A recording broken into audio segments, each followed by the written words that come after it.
Space, the final frontier. To boldly go where no one has gone before. क्या आपको पता है space में जीरो ग्रेविटी का हमारे शरीर पर क्या असर होता है?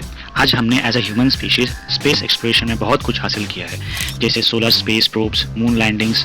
हमने सोलर सिस्टम के दूसरे प्लैनेट्स और मून्स को स्टडी करने के लिए सैटेलाइट्स भी भेजी हैं। भविष्य में कई चीजें होने वाली हैं, जैसे नासा का नया मून मिशन, इलॉन मस्क की मार्स पर जाने की योजना, और अगले 100-200 सालों में हम एस्ट्रॉइड माइनिंग भी करने वाले हैं। जैसे जैसे मनुष्य गहरे अंतरिक्ष में जाने के लिए तैयार हो रहा है, अंतरिक्ष यात्रा का मानव शरीर पर प्रभाव को समझना जरूरी होता जा रहा है। इस वीडियो में हम ह्यूमन बायोलॉजी पर जीरो ग्रेविटी का क्या असर होता है ये समझेंगे। हम ये भी जानेंगे कि अंतरिक्ष यात्री जीरो ग्रेविटी के प्रभावों को दूर करने के लिए क्या करते हैं, और फ्यूचर में स्पेस मिशन के दौरान एस्ट्रोनॉट्स की सुरक्षा के लिए न्यू डेवलपमेंट्स क्या किए गए हैं। जैसे कि आप जानते हैं, एक अंतरिक्ष यात्री बनने के लिए चुने गए व्यक्तियों को कठोर फिजिकल और मेंटल प्रशिक्षण से गुजरना पड़ता है। इतने सारे प्रशिक्षण के बाद भी एक अंतरिक्ष यान में, जैसे कि इंटरनेशनल स्पेस स्टेशन पर, बिना गुरुत्वाकर्षण के लंबे समय तक रहना मानव शरीर पर हानिकारक प्रभाव डाल सकता है। जैसे कि आप देख सकते हैं कि कैसे एस्ट्रोनॉट को चलने में दिक्कत हो रही है, जो कि स्पेस में इंटरनेशनल स्पेस स्टेशन में बिना ग्रेविटी के रहकर आए हैं। ग्रेविटी, जिसे हिंदी में गुरुत्वाकर्षण भी कहते हैं, इसके बिना मांसपेशियों को इतनी मेहनत नहीं करनी पड़ती है, स्पेशली जो हमें खड़े होने और चलने में उपयोगी होती हैं। इससे मांसपेशियों में नरमी आ जाती है और लंबे मिशनों में मसल्स का मास या ताकत 30% तक कम हो सकता है। अंतरिक्ष यात्री महीने में लगभग 1 से 2% बोन डेंसिटी खो सकते हैं, खासकर रीढ़, कूल्हे और पैरों वाली हड्डियों में। इस स्थिति को स्पेस फ्लाइट ऑस्टियोपीनिया के रूप में जाना जाता है। माइक्रोग्रेविटी में शरीर का तरल पदार्थ ऊपरी शरीर और सर के ओर चले जाते हैं, जिससे चेहरे में सूजन और नाक बंद हो सकती है। इससे आंखों पर दबाव भी बढ़ सकता है, जो विजन को प्रभावित कर सकता है। माइक्रोग्रेविटी में दिल को उतनी मेहनत से रक्त पंप नहीं करना पड़ता है, जिससे हृदय की मांसपेशियों का मास कम हो जाता है और संपूर्ण हृदय प्रणाली कमजोर हो सकती है। ग्रेविटी की कमी आंतरिक कान के वेस्टिबुलर सिस्टम को प्रभावित करती है, जिससे पृथ्वी पर लौटने पर संतुलन में समस्या हो सकती है। माइक्रोग्रेविटी के लंबे समय तक संपर्क से मस्तिष्क की रचना और कार्य में बदलाव हो सकता है, जो मोटर स्किल्स को प्रभावित कर सकती हैं। अंतरिक्ष में अंतरिक्ष यात्री पृथ्वी की तुलना में बहुत ज्यादा रेडिएशन के संपर्क में आते हैं, इससे उनके जीवन में कैंसर का खतरा बढ़ जाता है।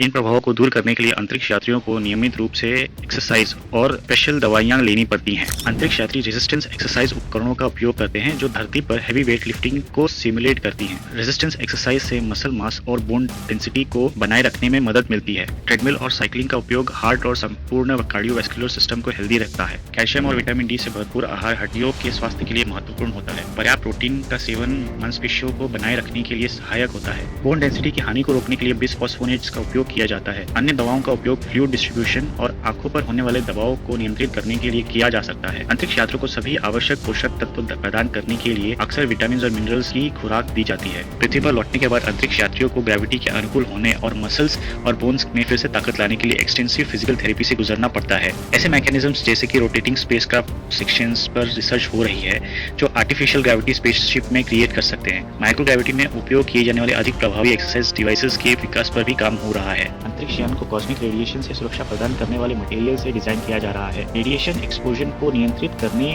और कम करने के लिए रेडिएशन मॉनिटरिंग उपकरणों का भी उपयोग किया जाता है। एस्ट्रोनॉट्स मेंटली हेल्दी रहे, इसके लिए उनके साथ रेगुलर कम्युनिकेट किया जाता है, उनके फैमिलीज के साथ बातें करवाई जाती हैं और उनका मेंटल हेल्थ हमेशा चेक किया जाता है। हमने अभी अंतरिक्ष में जीरो ग्रेविटी के असर और उनसे निपटने के लिए उपायों के बारे में जाना, लेकिन क्या आप जानते हैं कि इन प्रभावों को और अच्छे ढंग से दूर करने के लिए साइंटिस्ट और क्या प्रमुख विकास कर रहे हैं?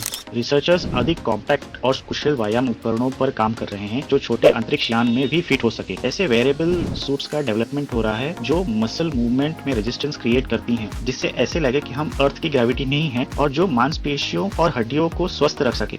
वैज्ञानिक ऐसे आहार विकसित कर रहे हैं जो माइक्रोग्रेविटी के प्रभाव को कम करने में मदद कर सकते हैं। बोन्स और मसल्स के स्वास्थ्य को समर्थन देने के लिए अतिरिक्त पोषक तत्वों और बायो एक्टिव कंपाउंड से भरपूर खाने पीने वाली न्यूट्रिएंट्स का विकास किया जा रहा है। वर्चुअल रियलिटी का उपयोग इमर्सिव एनवायरनमेंट्स बनाने के लिए किया जा रहा है, जो लंबे मिशन के दौरान तनाव को कम करने में और मानसिक स्वास्थ्य को सुधार करने में मदद कर सकते हैं। माइक्रोग्रेविटी के प्रभाव को कम करने पर चल रहा शोध न केवल स्पेस एक्सप्लोरेशन के भविष्य के लिए महत्वपूर्ण है, बल्कि यह पृथ्वी पर भी हेल्थ पैरामीटर्स में सुधार की संभावना रखता है।